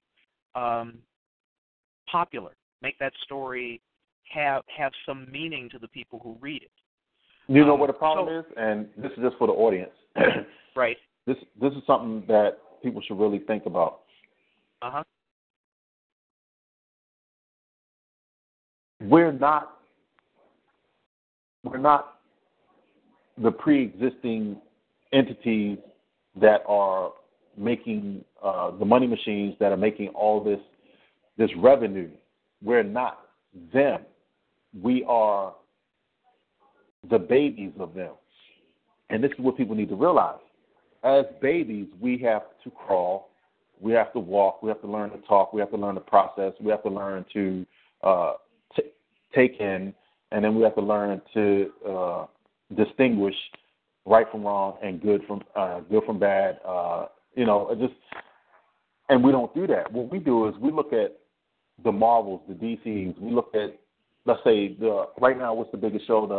The cable show that just went huge, Empire, right? Mm-hmm. And now all these people are like, yeah, I got TV shows just like Empire, and it's just going to be just as huge as Empire. And it's like, this is what everyone is missing. Marvel didn't start out Marvel. DC didn't start out DC. Image Comics, Dark Horse, they didn't start out that way. They started out in a little room in the closet trying to get their first couple of characters out. Rob Liefeld. They all started out in the garage or, in the kitchen and they sat around in their cars trying to get their characters right and erasing and trying to sell their first comic and failed miserably. So what people do is they look at the success of Marvel or DC or Image or Dark Horse or any of the money-making machines and go, oh, that's me. No. If that was you, it would already be happening. No, what you need to do is you need to experience strife. You need to experience pain. You need to sweat blood. You need the tears. You need to kick your computer and throw it out the window because you're mad. Now you got to buy a new one. You know what I mean? You got to put in overtime because you want to invest in something. You got to do the steps that these super giants have already done, which is why they became super giants. And I think that's the problem. A lot of artists and creators start off thinking that they are already mega entities, and you're not. Or they believe that you can become a mega entity without putting in the 15 to 20 years. The time and effort to be so. Like these black authors here in Chicago. Oh yeah, I'm going to get Oprah to do my book, and then I'll be on. I'll be J.K. Rowling after that. But you know what? Yeah. Even if let's take JK, you can be JK, but before you become JK, how about you go on Google and research his early life and see all the shit he went through? Yeah, she lived in her car. She lived in her car. So what are you gonna do? You're gonna go live in your car and not know where your next meal is in order to follow her success, or are you gonna chart your own way to success and put in the sweat equity to get there? And you know what? I don't know if you guys been keeping track of my story on, especially on Facebook with Life Behind the Grind. I don't know if y'all knew anything about that. I don't know if Jarvis ever seen anything about that. But Life Behind the Grind, it was all about me grinding in Hollywood and sleeping in my truck while I'm making it. Mhm. You see what I'm saying? And this is all while I'm doing Bane and the whole nine. Like, you know, so if, you know, she's doing it, that's something I'm already, you know, doing. Like, I'm doing whatever it takes to get this done. Right. That's the point. Whatever it takes. And you know, you have to be able to deal with rejection too. You know, I have people who ask me, "Hey, can you read my stuff and tell me what you think?" And then when I tell them what I think, if I think there's a weakness here or you should change it, then they're all upset and they just walk away because they don't want to know what I think. They just want a cheerleader. And that's the B side of success. The A side is doing something well. The B side is being able to listen to a critique of what you've done, and if you do have a weakness, address that so that you have the best possible product out there. You know, did you have any conceptual setbacks when you started creating this character that you might have had to reverse on or improve upon? Or are you one of those lucky rare people who you just decided, oh, this is what it's going to be, and then it was just perfect from the beginning? I knew it'd make you laugh. I knew it would make you laugh, but I had to ask. Sometimes, I just hate you for asking me that because I don't really want to say this on the radio because people are going to be like, I just hate Chyna. But, yes, I was one of the very few who actually – now, when I first drew my character Bane, right? I drew Bane first. Like, he was – when I designed him myself. I drew how his outfit would look. I drew his axes. I drew his look. And to this very day, he is the exact same way he is when I drew him. There's nothing wrong with that. You know, I never had to change anything on him. And if anything has changed, it's because of my artist. So if I got 5 artists on Bane, and this is the kind of artist, this is the kind of creator I am. I never tell my artist this is what he needs to look like. What I do is if they want to draw Bane, I say you can draw Bane how you see him. And I have so many different kind of looks for Bane right now from how they see him. So I give them creative freedom. So I have many looks, but he still pretty much stayed the same. He never changed. He still has the same white outfit, same battle axes. He's the same. So I was one of the very few who got lucky with never having to change my character. Right. Look. And okay, so that's the A part. That's the 20% part. On the 80% part, was there anything about the business model that you had to refine or you thought that you could improve on? The story. Like I always got input about the story. Oh, it should be this. It should be that. It should, I just recently talked to one investor or somebody who's an investor. He goes, well, I feel like the script should be a little tighter on this and a little tighter on that. And my response to him was, the script doesn't matter, right? And he was like, what? Because, the script always matters, but sometimes you have to try to make them see a 3D aspect because everybody, for some reason, thinks we live in a one-dimensional world, but we don't. I said, the script doesn't matter. He goes, well, how can you say that? I said, well, this is an action horror movie, right? He said, yes. I said, how many Grammy-nominated award-winning action horror films do you know? He said, none. I said, in all the years that stories have been written, how many Grammy-nominated, Oscar award-winning films have been done? Said, none that I know of. I said, not that it can't be done, but it's just that kind of genre. I said, now, the script doesn't matter in the aspect of whatever script I write right now, by the time it gets to the screen, it's not going to be this script. I said, because it'll be the rewrites will get done. I'll have to turn it over. They'll do the development on the script, and they'll turn it over. And guess what? It'll get in the director's hand. And you know what directors usually do? They start ripping out pages and hitting it with highlighters. You see my point that I'm trying to make? So even if I wrote the perfect script, by the time it gets to them, it's no longer perfect because they'll rearrange it. That's true. And the other thing that I think that we should express to creatives is, if you put together something like you put together, or you have a great story, or you have a comic book or a book, and somebody pays you money to option it, once you take that money, it's out of your hands. And as you said about the director is going to change the story to suit them. They're going to, add and subtract subplots and characters in order to tell the story their way, and then they're going to edit it the way that they want to edit it. So, for those people who are so in love with their stuff that they can't bear to see anybody make changes to it, then don't sell an option to your stuff, because that's what happens. How are you going to keep track of keep control of your intellectual property? Are you going to self-produce everything so that you maintain that control? Well, as far as the IP is concerned, once again, this is a rare thing. It may happen to a few other people, but because my character is so well developed and my business plan is so tight, with the full understanding, Bane on all media levels, all into holograms. If they made holograms in 2020, Bane is already a hologram. Like, I have ideas for the hologram for Bane.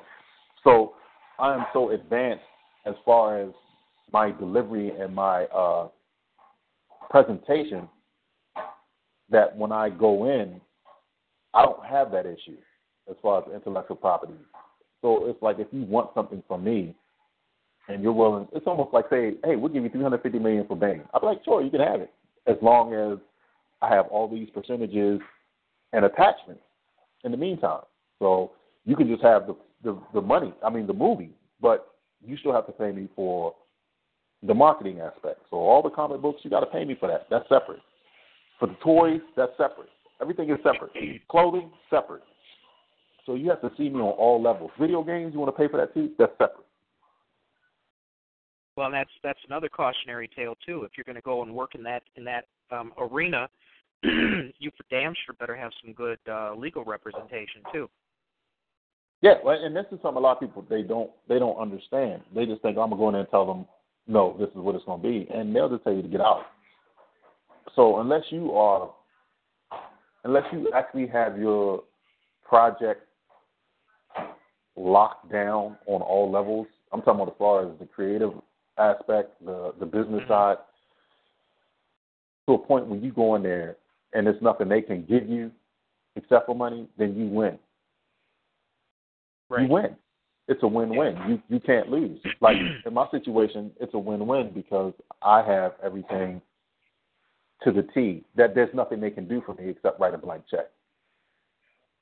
And that goes back to having a business plan, having all of those T's crossed and I's dotted in terms of, even down to your intellectual property. How can it be used? Who are you going to let use it? What's going to cost? All of those things. And all of those things matter. And that's the business of doing business, and that's the part where most creatives are weakest. I think that you benefit a lot. I think you benefit a lot from the fact that you have been in Hollywood as long as you have. You've watched how it works. You've actually been in the system. For somebody sitting in Iowa writing, the next great comic book character, if that happens, they've got some schooling they've got to attend. They have some research that they have to do, and for damn sure they have to pay attention to the essence of the business of doing business. Otherwise, they're not going to do well. You know, you're going to lose your own intellectual property. You may even lose control of your own empire out of either ego or ignorance, and nobody wants to see that happen. We've got about 15 minutes here. What I'd like for you to talk about a little bit about, excuse me, is what's your long-term plan? Where do you think you're going to be about 5 years from now with this creative universe that you've put together for Bain?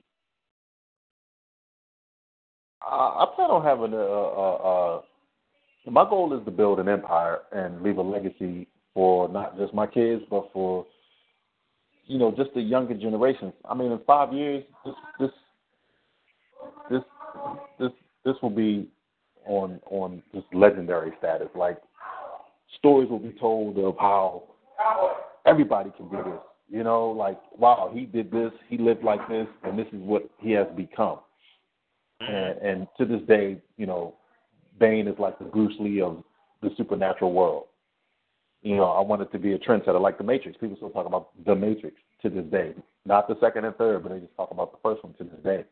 You know, they still talk about Bruce Lee to this day. They still talk about Tupac to this day. They will be talking about Bain until this day. You know, that's 5 years is such a minute number, you know.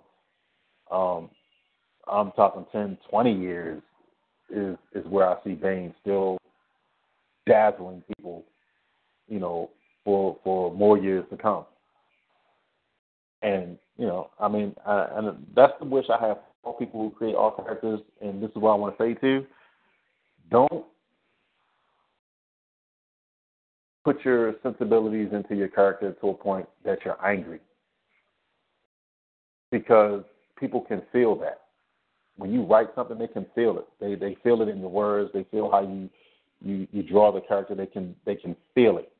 And if you create something for the world, it will have longevity. If you create something for self, for financial gain, and just for one culture, you're going to fail. That's just what it is. It has to be universal love all the time. It has to be universal passion. And it has to be your dream. Like, the dream is first. Everything else is secondary. And greatness doesn't come from a freebie. It comes from, like, major, major sacrifices. Oodles and noodles, sardines and rice, whatever you could, however you live in, sleeping in the park, as long as you got a blanket and you wake up and you sleep, eat, and dream your dream, you can't lose.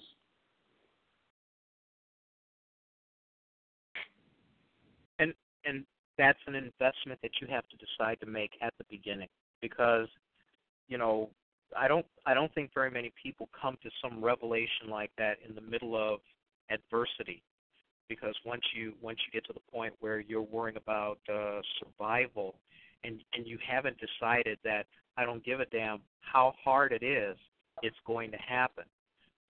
That's a pretty laudable way of pushing yourself and pushing whatever your creative bent forward. But a lot of people don't have that, you know. I don't really talk about it, but for like one winter, it was like for the whole winter while I was writing a book, I was like eating soup. You know, that's about it, because I wanted to get that book done. And sometimes, you know, that kind of sacrifice, or at least that kind of effort, is not easy to manifest itself. But, you know, when you can tell people, yeah, I was sleeping in my car because this is what it takes to do what I want to do, you know, people have to take notice of that, and they should take notice of that.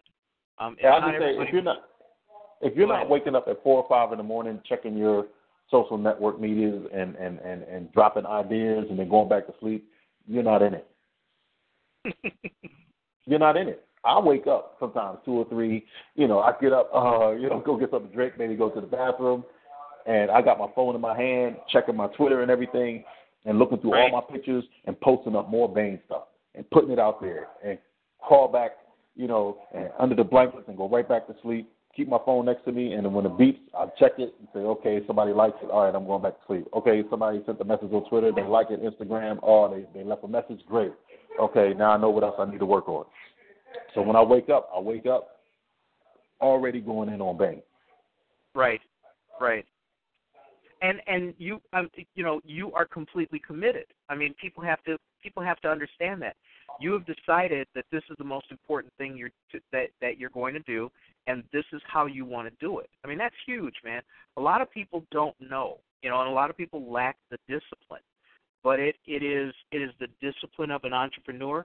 It's almost I don't want to say psychotic. I don't want to say anal, but if you don't invest that level of commitment in it, the chances are you're going to be kissing failure more often than not. Yeah, that's going to be your new wife. Speaking of which, are you a family guy? What are you? No, I'm a single man because I've put so much time into this. The thing I have in my mind is I won't get married and have kids until I'm able to build this empire for them. Right. And at least have it sustainable for you at that time, right? Yes, long enough where my family can survive and forever. Uh-huh. So when I build this, I'll teach them about the business first. If anything ever goes wrong, have your business sense. Creativity can lag, and you can always bring in people to help you keep it creative, but teach them the business of how I kept it alive. And that way, if worst come to worst, they'll always have that inner knowledge of, Dad always says you do it like this and do it like that, and just, be good to people and just have your business work and business paper together, you're good. Mhm. And do you think you're going to stay out in the LA area? I don't know. I mean, I came to LA in '95. I mean, I've been here forever, so I mean, I don't really see me going for anytime soon. No, because those of us who do film here in Chicago, we tell everybody LA is where you go for your dreams to die. No, LA really is the mecca. Like if you wanna get something done, you got to come to LA. Yeah. I mean, you can do it anywhere, but LA is just like it's the mecca. You cannot deny the power of the source. This is the source. Well, Hollywood, and then, Hollywood is the place to come. You may come to Hollywood and die in that aspect, but LA is the source of creativity. Yeah. What's the temperature out there right now? Yeah, it's pretty hot.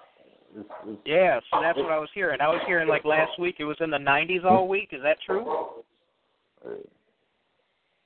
Yeah, sometimes it gets too hot, and then yesterday it was cloudy. So LA is like sometimes it's like a woman. It's very fickle. It wears its emotion on its sleeve.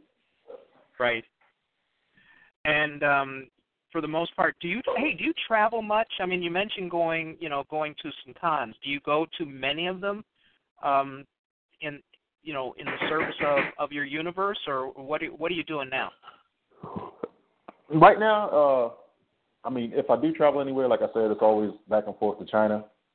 But right now, as far as the service of my universe and my Bane character, I'm just one point. I don't move until everything that I need is done. Mm-hmm. And then I'm able to, okay, I need to go to these Comic-Con in Philly, and I need to go to this Comic-Con in Chicago and Detroit. I need to go to this Comic-Con in Nebraska.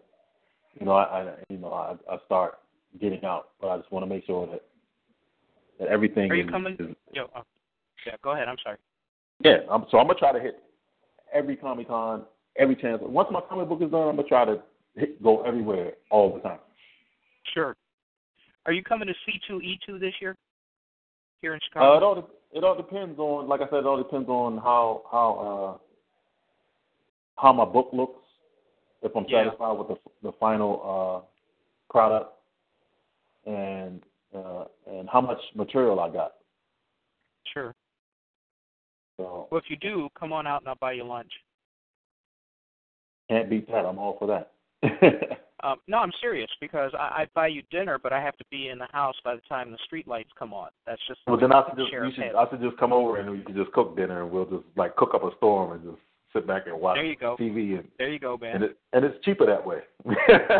Well, it is, and it's a lot more fun because you're with better people. Actually, there's a few BSFSers here in Chicago, a really good group you would like them. So if seriously, though, if you're going to go to any of these cons, be sure to post it up in the events calendar, and I'll just keep taking a peek there.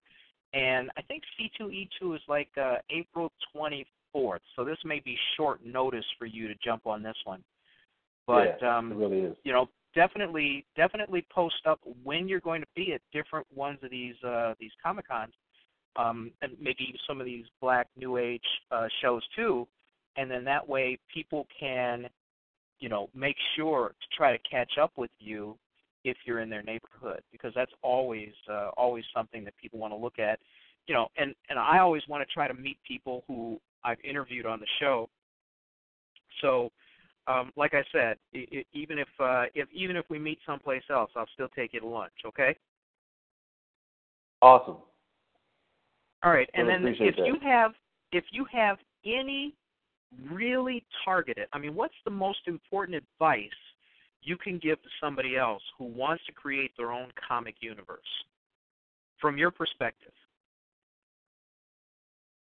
I think create from the heart. Be sincere about the character you create. Just don't create it just because you think you can do better. Don't create it just because, they did it, I can do it. Just don't. That's set up for failure. Just create from the heart. If it's something you've always had in your heart to do, then just create it, design it, research other characters. There's so much information. Go to Wiki, go to Google, look at images, and just kind of look at everything as a collective, and then, create and design your wardrobe. Think of cool weapons. Go to YouTube and look at video games and see what they do as far as creating characters, and just have fun with it. Just have fun with creating your character. And once you created your character, find various artists that you like that, that's my kind of style. And then, see if you can get that artist to draw you your first picture. Right. And then from there, market that picture to death. Instead of putting yourself on Instagram, put your character on Instagram and Twitter and Facebook, and find all kinds of groups. And you're so right. Yeah, and see if you'll get proper response from all groups. Because I'm in a lot of groups who will destroy you, if you put something out. But if they like it, you've done something good. And once again, my character's from the heart. So I think people accept Bane from the heart. And obviously it's picking up a following already, even without the comic book. So that's pretty cool. Yeah. I took a page out of your book before we even met. The cover of my second book was done by the guy who does the artwork for the Walking Dead TV show, and he did such a great job, and it does make a difference. People. I can't express. I think he retweeted. I think he retweeted some stuff on Bane. I sent him some images of Bane to him on Twitter. Jax Jackman, JAX. On Twitter. He's on Twitter. Yeah. He's a great artist, and I was very lucky, friend of a friend, and but that goes back to some of the things you said earlier. Make sure that what you do is tight. Make sure that what you do is the best you can do and shows well, because if you don't, you're definitely going to hear about it, aren't you? Oh, they will destroy you. People are savage, relentless. can't they? Even on the social network, they don't have to look you in your face. So that means they can say whatever they want over the text, over the phone, over the internet, anything they want. And if they give you positive feedback, like when I send my stuff out on Twitter, I'm invading people's space. So if the illustrator from The Walking Dead is sitting with his family and all of a sudden, he likes his page to be a certain way, and all of a sudden here comes Bane being blasted all over his page, he could just be like, what is this crap? And be like, don't tweet stuff on my page, you know what I mean? But if he looks at it and goes, this is amazing, like, great work. Good luck on this. Right. That says a lot. It does. I want to thank you for being here, man. This was pretty easy. How was it for you? It was great. I enjoyed it. All right. So when Bane comes out, I love it. Yeah. when Bane comes out, when the comic comes out, of course, post up the fact that it's out and advertise it on BSFS, and let Jarvis know. Maybe we'll have you pop in again, and you could talk about, a few months down the road what the response has been and some of your experiences, because I think they'll be great.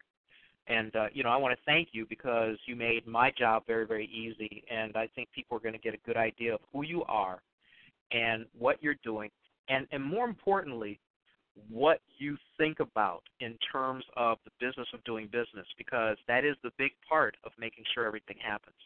And I want to express this from my own heart. If you're going to do a business, people out there, write a business plan. If you don't know how to write a business plan, go Google it. If you think that, it's too hard to do it on your own, go buy this software, some of this business plan software they got out there. They got one called Business Plan Pro or whatever. But if you're going to be serious about starting a business and you don't do a business plan, nobody else is going to take you seriously. Exactly. So what I want to do is I'm going to say thank you now. I'm going to try to grab Jarvis for a second, and because he always closes out the show. And I hope to run into you again. Like I said, if you come to Chicago, drop me a note at BSFS, and we will definitely get together, okay? Awesome. Really appreciate it. Thanks for the opportunity. All right. Oh, thank you very much, Chyna. And Jarvis, talk to us in our pre-recorded mode. All right. I'm going to just keep it really, really brief. I want to thank everyone involved for this show tonight, and I want people to know this guy that you're talking to, he's been real humble. This brother has over 32 credits on Internet Movie Database, including The Matrix, The Time Machine, The One, Game Over, and he's here sharing his experience with us. This is some great stuff, and I keep telling people Black Science Fiction Society has the most talented people on the planet. So continue to support us, and we'll continue to support you with what you're doing by focusing on what you're doing, putting you on the radio show, putting you in the magazine, putting you in the anthology, and just sharing information with each other on the site. Thanks again, Chyna and William, for making it interesting. I'm just sitting back here really thankful and almost speechless, getting all this great information that you're getting, that you've been sharing firsthand with us here. And with that said, I want to thank everybody once again and continue to support us. And this is a really great show. Thank you. Really appreciate it, Jarvis. All right, man. And on behalf of Genesis Science Fiction Radio and the BlackScienceFictionSociety.com website, I want to wish everybody a good day. Don't forget to tell your friends. Normally the show is at 9 p.m. Eastern Time every Friday, or almost every Friday. When I'm lucky enough to slip this thing off my ankle and have a date or something like that, sometimes I'm not here. Man. But yeah, well, and again, Chyna, thank you once again, and I wish everybody a great rest of their week, their weekend, what have you, and we're going to call it. We're going to call it a day, right, Jarvis? Yes, sir. Thank you. Take care, everybody. All right. Bye.